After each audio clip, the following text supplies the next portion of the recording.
కమలం కాదు, బ్రహ్మ కమలం. బ్రహ్మ కమలం చెప్పు. కమలం వేరే, అది నీళ్ళలో ఉంటుంది. అది లోటస్, రెడ్ కలర్ లోటస్. అది మా సైడ్ ఉంటుంది. అది మా అమ్మమ్మ సైడ్. అది నీళ్ళలోనే కదా పెరిగేది. నీళ్ళలోనే, ఎప్పటికి నీళ్ళలోనే ఉంటుంది.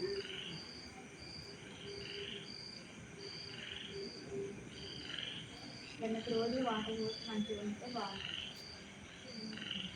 దీనికి ఎక్కువ నీళ్ళు వాడినా చుట్టూ తొందరలేదు. రాసే మాకు అక్కడ పూజకు అన్నారు. మా ఇంట్లో పూలు పూస్తున్నాయి.